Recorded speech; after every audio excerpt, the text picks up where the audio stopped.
Apa udah terlihat, Sudah, Mas. Oke. Udah, Bang.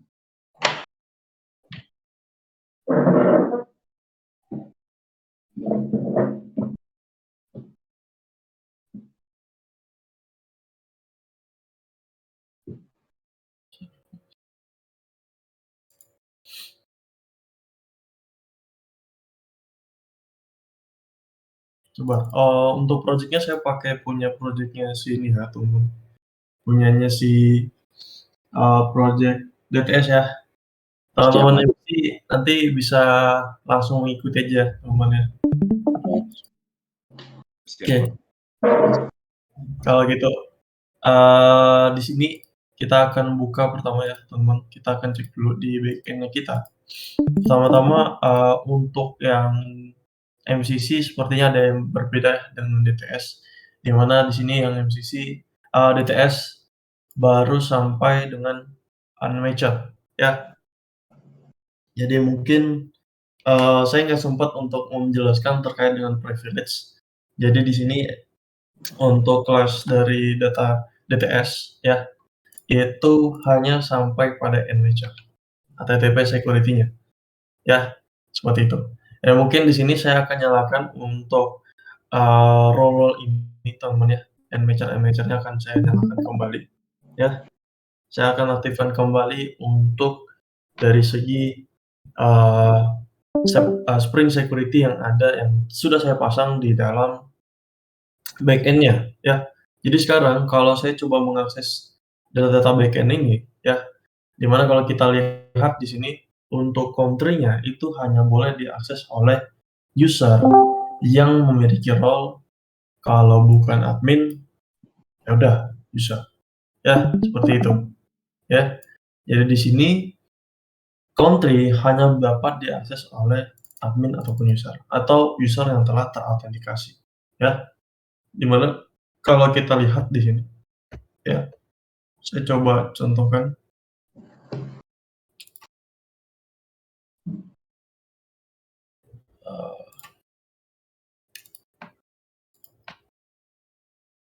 Nah, di dalam country-nya langsung terjadi error, teman-teman. Kenapa? Karena di sini kalau teman-teman baca error-nya itu 401, betul? Atau unauthorized. Unauthorized artinya kalian belum terautentikasi dan belum memiliki apa, teman-teman? Belum memiliki wewenang, ya, belum memiliki wewenang. Jadi di sini kita harus bagaimana sih nantinya caranya kita bisa mengirimkan basic authentication kita ke backend gitu, pada saat kita melakukan request dari front end, ya.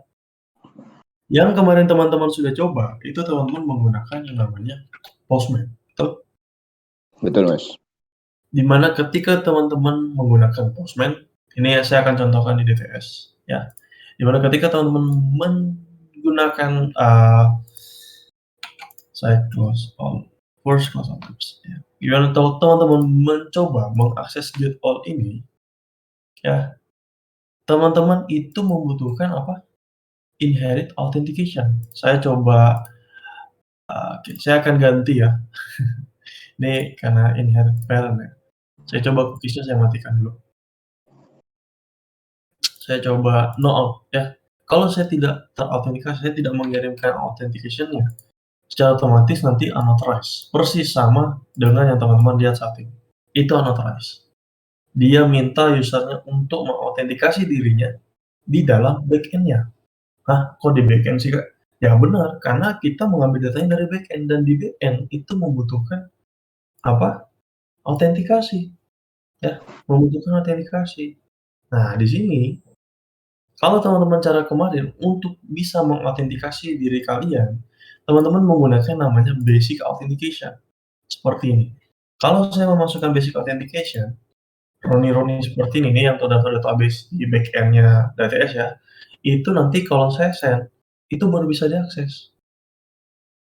Ya, kalau saat ini teman-teman lihat, untuk basic authentication-nya, ini masih menggunakan plain text, betul nggak?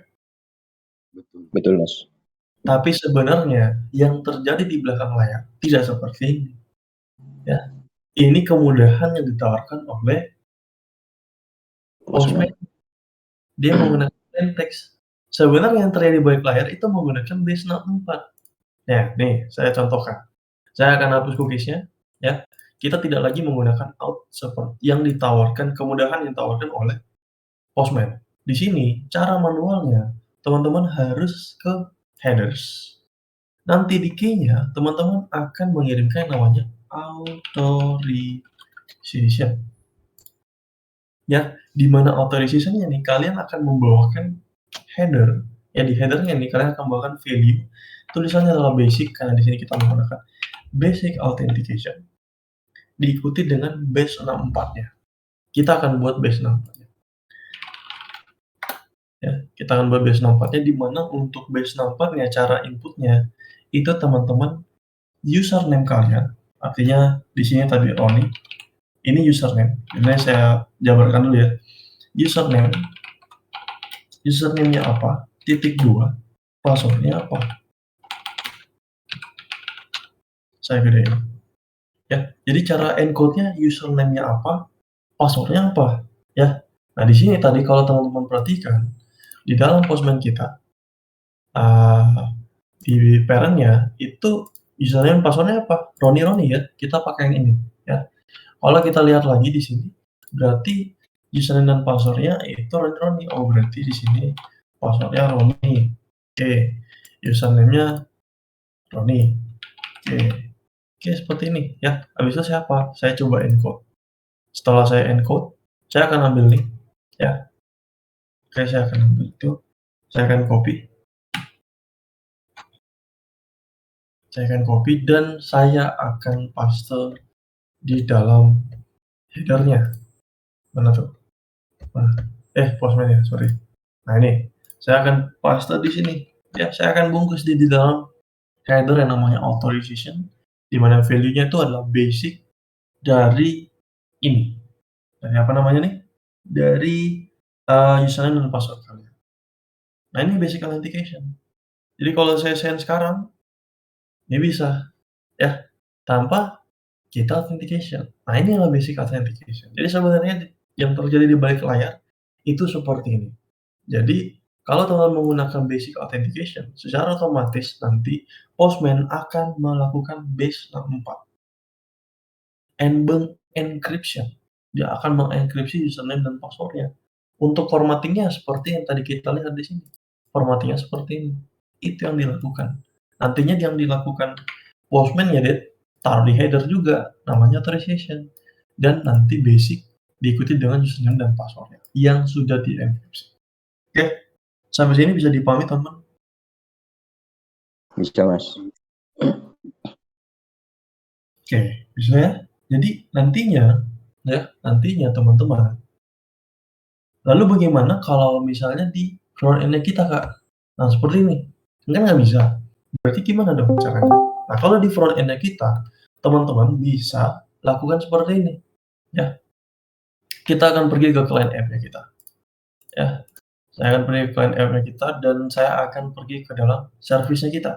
Jadi pada saat melakukan request pada country di sini, ya, pada saat get all, di sini saya akan menitipkan sebuah headers, ya. Berarti headers-nya ada di mana? Teman-teman ada yang masih ingat? Kalau saya mau bawa headers ke dalam backend saya simpan di mana? 3 Di mana, sorry? yang setelah TTP method itu ya, Kak? Ya, gimana? Yang itu, Kak, TTP method yang tadi. Method mana tuh? Yang itu kan yang di 0 itu kan HTTP method sampai HTTP method itu. Oh ini, Ya. disimpan di sana. Nah, 0 ini apa? Ini siapa tadi?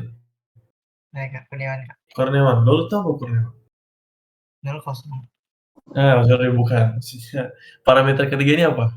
Ini kan 0 ini karena kita nggak mau masukin apa-apa di sana. Headers Itu adalah headers kayaknya. No, itu adalah HTTP entity. Oh iya. Sih, di mana HTTP entity ini ada 2 variabel atau parameter di dalamnya. Ada body. Oh iya, ada header juga. Ada headers. Ah, Nah, iya. di sini karena kita masukin headers, berarti di sini saya bikin dulu HTTP headers-nya. Nah, saya bikin dulu HTTP headers-nya. Ya. Di sini saya bikin dulu HTTP headers-nya.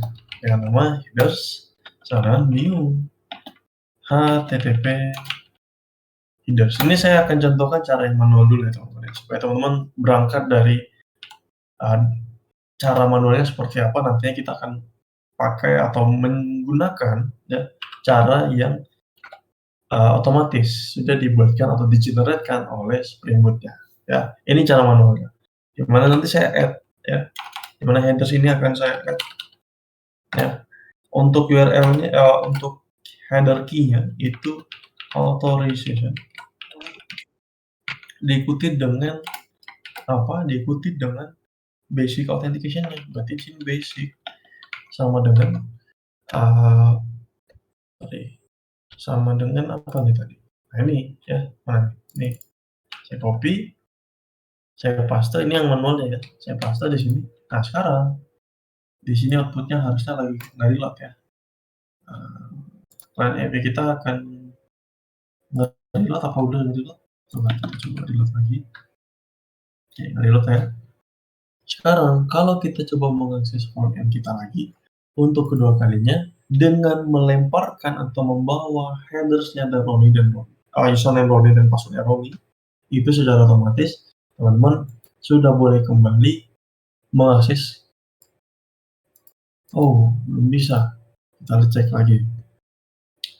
Di sini basic list country. Sorry. Kita get all-nya dicoba di controllernya itu di res-nya. Ini masih ini ya. Ini masih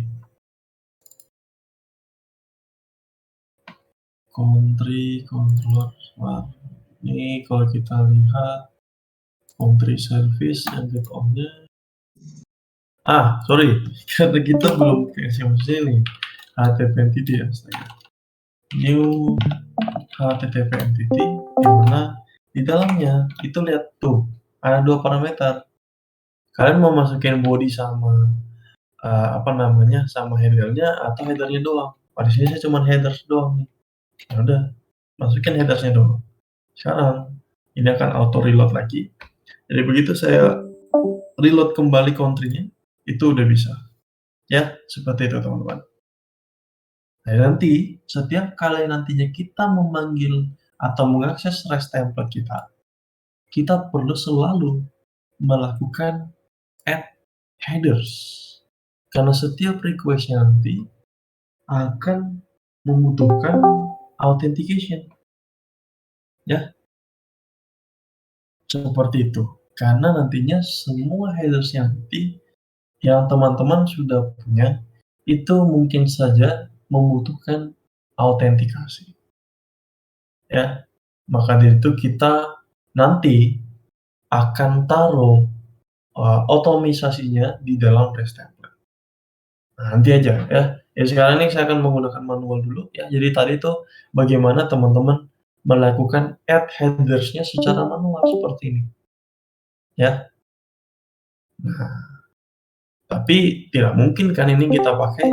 Ini kan cuma satu user terus ya. Masa kita login sebagai Johan yang login di sini Roni. Masa Roni terus nih yang login. Kita nggak mau seperti ini ya teman-teman. Kita nggak mau Roni terus nih yang login. Kita mau nanti usernya kita itu dinamis ya. Usernya kita itu dinamis. Usernya kita itu juga memiliki role yang berbeda-beda ya. Jadi ada kebutuhan nantinya kita itu melakukan authentication dari front end dan authentication tersebut dari front end ini, itu kita akan lakukan generate base 64-nya secara otomatis, ya. Mungkin untuk, basic authentication-nya cara manualnya sampai sini dulu. Ada yang ditanyakan, teman-teman?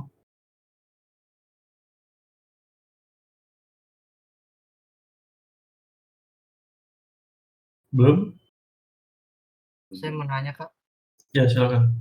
Saya agak bingung kan, bukannya proses autentikasi ada itu juga yang pakai by crypt ya, Kak? Kok bisa pakai auth doang cukup sih, Kak? Yang header, Kak. Oke, sorry, ulangi lagi pertanyaannya. Ya kan bukannya kalau autentikasi itu pakai kan username password kan, Ya. itu kan di by crypt password-nya itu, kok biar Ya. bisa masuk. Tapi Betul. kok pakai headers authorization doang kok bisa sih, Kak? Oke. Sip, good question. Sebenarnya yang terjadi balik layar, ya, ketika kita mengirimkan request-nya, ya, yang pertama kali terjadi adalah dia akan melakukan base 64 terlebih dahulu tuh, dienkripsi di dalam header-nya. Tiap kali kita melakukan request. Ya, dari front end ya. Dan nantinya ditangkap di back end, base 64 yang tadi, ya di dalam authorization-nya, itu secara otomatis dia udah tahu. Authorization di dalam headers. Nah, base 64 ini bisa di-decryption. Sih, kalau kalian perhatikan, ini yang tadi bisa saya dekripsi di code. Nih, saya coba paste, saya decode, naruh di nih. Yang terjadi di backend nantinya itu akan mendecode, teman-teman. Dia akan mendecode header authorization tersebut. Dan dia sudah tahu parameter pertama yang nantinya akan di-slicing dengan titik 2. Untuk parameter pertamanya itu mengacu pada username dan parameter kedua itu mengacu pada password. Nantinya di dalam HTTP security kita, yang di dalam web configuration-nya yang ada pada backend itu untuk user data service-nya barulah akan melakukan matching dengan encryption yang ada di database. Ya, jadi tetap akan plain text yang terjadi sebenarnya. Jadi ditangkap di sini itu diubah dulu ke plain text dan akan di-matching ke encryption. Ya, bukan base 64-nya yang di-matching, bukan. Jadi di-decode dulu. Ya, jadi dari front end-nya meng-encryption, tapi yang dari back end-nya di-decode. Seperti itu, teman-teman. Oke, Kak, saya sudah paham, Kak. Nah, oke, sip. Ada lagi, teman-teman?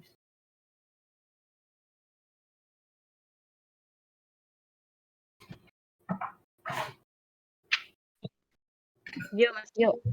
Ya, gimana? Balik ke itu coba di country controller. Di dalam country controller. Oke.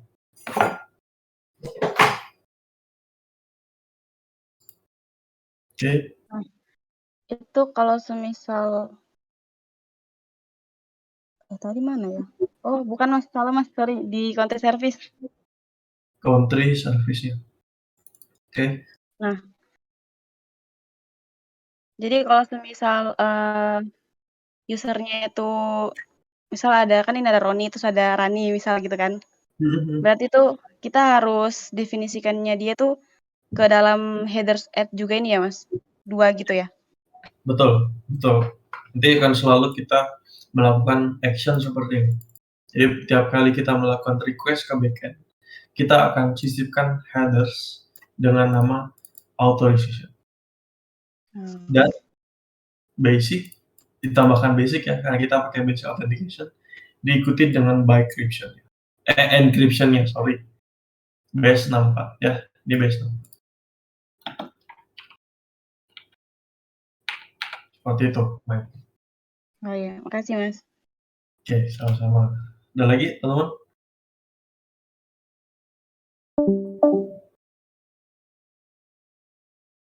Ini masih secara manual ya, teman-teman, jadi jangan khawatir ya. Jangan bingung dulu, ini masih secara manual. Oke. masih aman? Sejahtera? Tentram? Aman? Aman, Bang. Bentar, Bang. Itu Aman. berarti default-nya kalau mau ngirim sebuah kayak username sama password itu emang default-nya base64 kan, Bang? Kalau kalian menggunakan basic authentication. Iya. Oh, menggunakan basic authentication. Oke. Siap. Oke, sip. Oke, Bang. Sip. Oke. Ada lagi teman-teman? Ini yang DTS kayaknya belum lengkap ya? Atau emang banyak yang nggak datang nih, teman-teman DTS? Ya, Kak, ada yang nggak datang, Kak. Izin, Kak. Ada yang izin ya? Ya udah. Iya, Kak. Kita lanjut lagi. Ntar teman-teman yang datang di sini yang DTS, mungkin kalau misalnya teman-teman ini tapi dari perwakilan kelompok ada datang ya semuanya, rata-rata ya, perwakilan kelompok ya? Iya, Kak.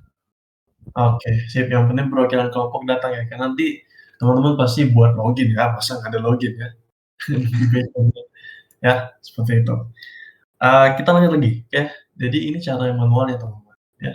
Nah, bagaimana nantinya kita akan menerapkan Spring Security tentu saja di front end kita juga ya. Karena nantinya kita akan membuat login authentication dari front end dan akan dicocokkan ke backend. Oke? Jadi nanti kita tetap akan buat Spring Security dari front end-nya kita, tapi untuk mencocokkan dan untuk memvalidasi data tersebut itu terjadi di dalam back end-nya kita. Oke? Seperti itu.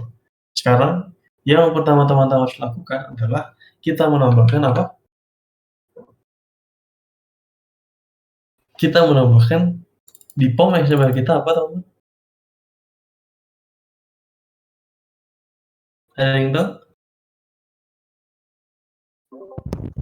Maksudnya, Kak? Hah?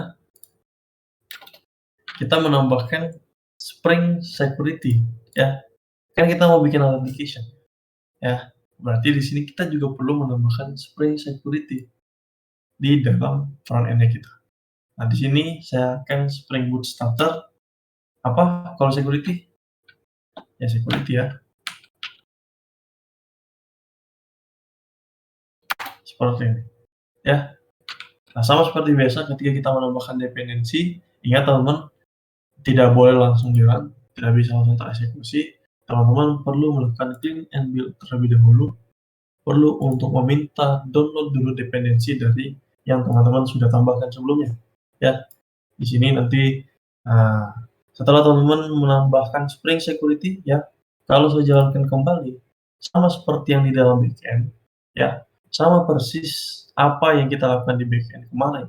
Semua endpoint kita yang ada di dalam client app kita saat ini, itu pastinya diminta untuk diautentikasi ketika kita mau akses. Contohnya seperti ini teman-teman. Kalau saya mau ke country, tadi saya dengan mudah ya ke country, ya. Sekarang kalau saya ke country, saya enter, nggak bisa. Ya, kenapa? Karena kita sudah menginstalasi Spring Security. Ingat, ketika kita menginstal Spring Security pada aplikasi kita, yang terjadi pada aplikasi kita apa tuh teman-teman? Ada itunya. Ada? Guard ya, misalnya namanya. Ya, jadi secara otomatis ketika kita menginstalasi Spring Security pada aplikasi kita, nah nantinya akan ada security guard yang selalu menjaga aplikasi kita, yang ada di garda terdepan ya aplikasi kita, di mana nantinya dia akan menanyakan 2 essential question. Ada yang masih ingat essential question-nya apa aja? Siapa kamu? Apa yang What do you want? What do you want? Oh, bahasa Inggris ya. Jadi ada 2 essential question yang nantinya akan ditanyakan oleh security guard kita. Ya, yang pertama adalah who are you? Siapa Anda? Ya. Apakah Anda saat ini yang sedang memasukkan username dan password itu adalah orang yang terdaftar pada aplikasi saya saat ini? Ketika bukan, akan langsung ditolak mentah-mentah. ketika betul Anda yang terdaftar pada database di dalam aplikasi ini, teman-teman akan ditanya untuk pertanyaan yang kedua, "What do you want?" Apa yang Anda inginkan? Apakah teman-teman memiliki wewenang untuk mengakses endpoint ini atau tidak? Ketika wewenangnya ada, langsung diberikan akses. Ketika tidak ada, nanti balik lagi, akan terjadi forbidden, atau teman-teman tidak memiliki otorisasi ataupun wewenang untuk mengakses endpoint-endpoint tertentu. Nah, seperti itu ya, teman-teman. Nah, di sini artinya, ketika saya mau mengakses country, ya sama seperti kemarin. Ini secara otomatis nanti user-nya akan di-generate, password-nya akan di-generate secara otomatis oleh si Spring Boot-nya. Nah, seperti ini. Saya akan login dulu ya, kita akan coba di sini. Login seperti ini. Nah, bisa. Tapi saya nggak mau hal tersebut, teman-teman. Saya nggak mau seperti ini, ya. Saya nggak mau juga, Kak, kalau misalnya login-nya seperti ini. Saya mau login-nya di-customize dong. Nah, seperti ini sangat-sangat boring ya. Sangat-sangat tidak menarik gitu dilihat. Nah, saya mau login saya itu customize login, Kak, boleh nggak sih? Boleh ya, dan itu akan kita lakukan. Ya kita nggak mau login kita ini mengacu pada Spring Security-nya. Kita mau bikin customize login. Nah, artinya di sini karena kita mau bikin customize login, artinya kita akan melakukan konfigurasi pada front end kita. Nah, berarti kita di sini menambahkan apa? Sama yang kita lakukan di back end kita. Ya, saya menambahkan apa, teman-teman? Security configuration. Kita menambahkan security konfigurasi. Berarti saya akan melakukan konfigurasi pada app security saya ini, pada client app saya ini, ya. Di mana di sini kalau saya angkat lagi ke sini, ya, kita perlu apa? Kita perlu mengextend, betul? Mengextend apa? Mengextend web security. Security adapter. Configure adapter. Di mana ini adalah configuration, jangan lupa kita menambahkan anotasi configuration. Ya. Lalu kemudian nantinya saya akan enable web security pada aplikasi ini. Nah, udah seperti ini. Nah, kita akan setting apanya? Nah, kalau teman-teman lihat di backend kemarin, kita setting apanya? Kita setting Authentication Manager Builder dan HTTP Security. Nah, kalau sekarang di front end, kita tidak lagi berhubungan dengan database. Ya, kita tidak lagi berhubungan dengan database. Dan kita tidak mau buat juga seperti apa konfigurasi Authentication Manager Builder yang kita tidak lakukan itu lagi, teman-teman. Yang kita lakukan hanya setting pada HTTP Security-nya. Berarti di sini saya hanya cukup seperti ini. Saya hanya terapin, saya akan override method, ya, karena ini adalah sebuah kelas di mana di sana ada metode-metode yang abstrak, ya. Di sini yang kita tidak lagi butuhkan Authentication Manager Builder, tidak perlu, karena kita tidak berhubungan atau berkomunikasi dengan database, ya. Artinya di sini kita hanya perlu setting pada HTTP security kita, ya. Di mana nantinya saya akan memberitahukan bahwasanya HTTP, saya akan panggil HTTP-nya, ya, di mana nantinya authorization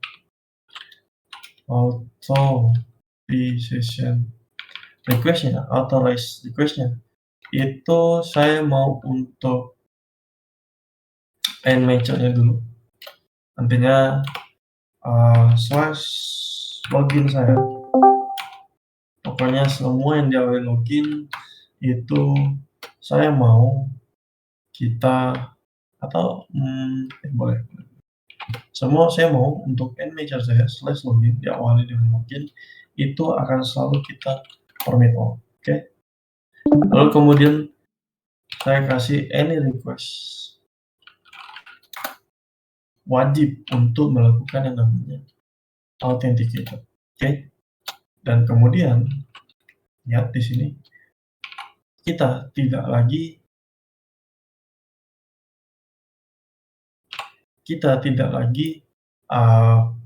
menggunakan yang namanya basic authentication. HTTP basic. Tidak lagi seperti ini. Sekarang yang kita gunakan adalah form login. Tapi form login di sini kita tidak minta lagi diarahkan untuk halaman default-nya yang seperti yang teman-teman lihat tadi, seperti ini. Kita tak mau seperti ini.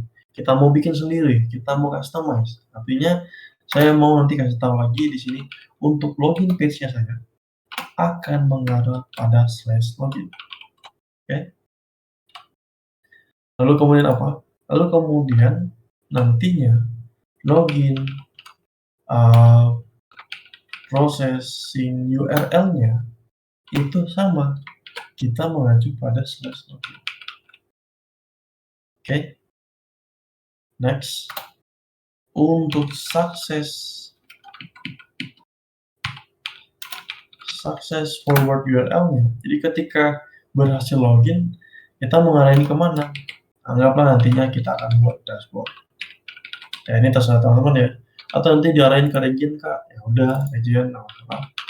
Gitu ya. Ini terserah teman-teman. Nanti secara default-nya kalian nge-redirect user-nya kemana gitu ya. Tinggal ditaruh aja di sini. Nantinya kalau dia fail, kalian mau kasih kemana ya? Saya kasih kembali ke /login. Ya, dengan seperti ini. Ya, kita akan taruh failure-nya seperti ini. Kemudian ini tentu saja kita permit all ya, tentu kan kita permit all. Lalu kemudian kita apa lagi? Dan kalian setting juga di sini. Saya mau untuk logout-nya. Nah, jadi kita tidak perlu bikin-bikin lagi ya logout itu. Tidak perlu. Logout-nya udah disediakan. Tinggal kita gunakan fungsinya. Nantinya logout URL-nya. Saya akan menggunakan URL yang seperti ini. Sama, tapi tidak lagi mengacu pada yang di sini. Tidak, kita mengacu pada nanti halaman login kita. Nantinya halaman kita ya, bukan halaman login doang ya, semua halaman kita pokoknya. Ya, dan akan saya kasih permit all. Ya, karena semua user boleh logout. Oke, seperti itu. Ya, jadi ini yang kita setting di mana? Di aplikasi kita, di front end-nya kita. Sampai sini dulu. Ada yang ditanyakan teman untuk setting HTTP security? Saya mau tanya Kak. Oke, silakan. Coba nih. Mas Kurniawan aja dulu. Oke. Itu yang tadi yang bedanya login page sama login processing URL. Oke. Login page-nya itu akan mengarah pada login halaman loginnya. Tapi login processing URL-nya, ini URL-nya. Ini mengacu pada ini apa namanya? Template-nya. Jadi mengacu nantinya ke halaman loginnya tuh kamu simpan di mana nanti. Direct path-nya. Nah, itu login page. Kalau login processing URL-nya, ini adalah endpoint-nya. Link-nya. Ya. Seperti itu. Udah menjawab? Oke, Kak. Terima kasih, Kak. Sip, sama-sama. Saya Randika, Kak. Izin bertanya. Ya. Boleh balik lagi? Oh, balik lagi. Oke. Tadi ini yang URL-nya itu mengarah ke template ya, Kak? Sorry, Randika. Suaranya kerasin lagi, coba. Oke, Kak. Yang login page itu dia mengarah ke template-nya ya, Kak? Betul. Nanti saya akan buat di sini. Out ya, di dalam out ya. Sorry. Di dalam out. Itu ada login. Nanti saya akan buat folder. Dan nantinya saya akan buat new Java HTML. Nah, dan nanti seperti ini. Iya, berarti yang pack biasa aja yang line 29 itu URL-nya Kak, yang 30 sorry kebalik. oh kebalik.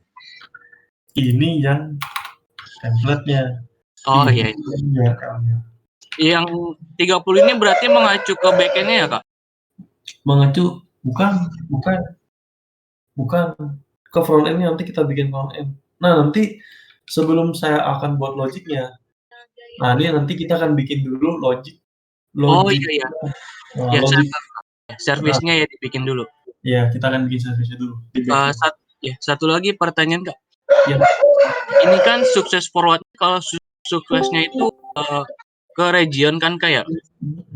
Tapi kan kita ada 2 role Kak, yang user sama admin. Ini buat mencegah dia berpisah suksesnya ini gimana ya Kak? Dashboard aja. Kalian bikin dashboard, boleh? Bukan, maksudnya kalau role Kak, misalnya gitu ngecek role kan yang login gitu. Kan nanti misalnya si Mas Roni ini yang punya role-nya admin gitu Pak. Nanti Oke, paham. Iya. Jadi sebenarnya di sini teman-teman, sukses forward URL-nya ini ketika teman-teman tidak setting ini juga dan ini tetap ini dan ini ya.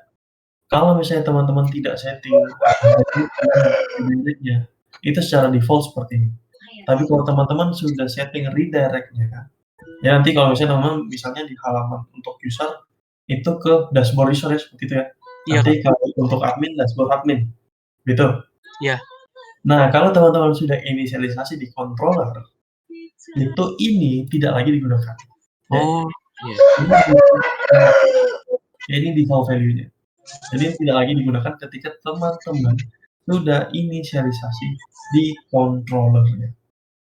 Ya, seperti itu. Bahkan ini pun tidak akan dipakai ketika teman-teman sudah inisialisasi patch controller login-nya di dalam controller. Ya. Inisialisasi default value saja, teman-teman. Kalau teman-teman belum buat, nanti akan selalu diarahkan ke halaman ini. Tapi kalau sudah buat, nanti dia akan mengikuti controller yang sudah teman-teman buat. Seperti itu. Ya.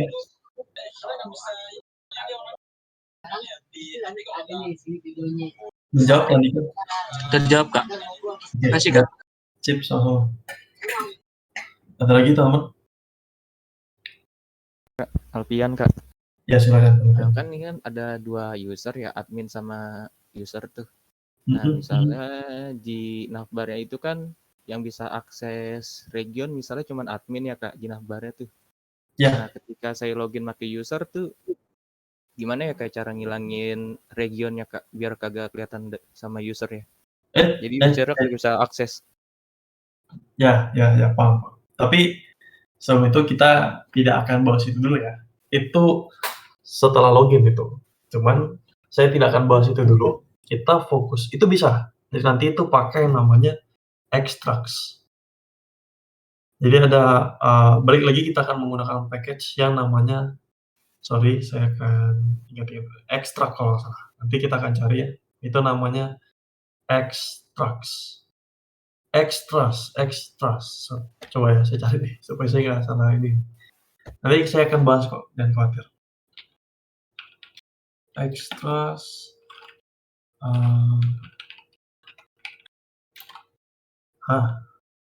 extra Spring Security. Nanti kita pakai ini ya. Jadi dipakai di front end kita nanti. Jadi pakai role ya. Nanti dia ditaruh di dalam sini. Nah, untuk navbar ya, button yang untuk misalnya region itu yang memiliki role user saja. Nanti kalau yang login memiliki role-nya admin ya ini akan hilang teman-teman. Ini ke hidden. Oke. Di sini kalau kalian perhatikan text visible to user karena hanya bisa dilihat oleh user. Betul ya? Text visible to admin karena hanya yang bisa melihat itu yang memiliki role admin. Jawab ya. Oke Kak. Bahkan ada yang kayak gini, is authenticated. Jadi nanti ada konten kalau misalnya user-nya itu sudah terautentikasi, ya, kalau ada konten yang sudah terautentikasi baru bisa dimunculin, ya. Ada, itu semuanya kalian bisa pakai yang namanya extracts. Nah, ini nanti ya, sabar, ini nanti. Nanti kita akan bahas, ya. Tapi ini kita masih di awal banget nih, belum, wah masih jauh tuh. Ini sampai malam sepertinya. Nah, seperti itu. Kejawab? Alfian, jawab ya? Jawab Kak. Terima kasih Kak. Iya, sama-sama. Ada lagi teman-teman? Silakan. Bang, mau Iya. nanya Bang Ari. Heeh. Itu kan kalau sukses forward URL berarti kalau misalnya kita udah sukses login, dia bakalan selalu ngarahin ke dashboard. Iya, ketika kamu belum setting di controller. Oh, ketika belum setting di controller. Oh iya. Tapi ketika selesai sudah setting di controller, itu teman-teman bisa setting sendiri. Nanti kalian bisa kasih if role sama dengan user, apa yang terjadi? Kita akan lempar mereka ke dashboard user. Kalau dia has role admin, tentu saja kita akan lempar mereka di halaman admin. Oh, oke. Berarti kalau kayak misalnya kan biasanya di website-website gitu, kalau misalnya kayak di Facebook, kita mau masuk profil kan, cuman belum login, terus pas udah login langsung ngelempar ke profil lagi gitu, Bang. Kayak gitu. Di Betul, controller yang diatur. betul. Oke. Seperti itu ya. Oke. Ada lagi teman?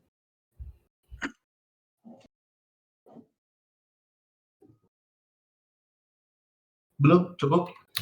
Kalau belum ada, teman saya izin sebentar ya, saya ke toilet dulu ya, sebentar. Siap, Bang. Makasih, Bang. Sip, sama-sama.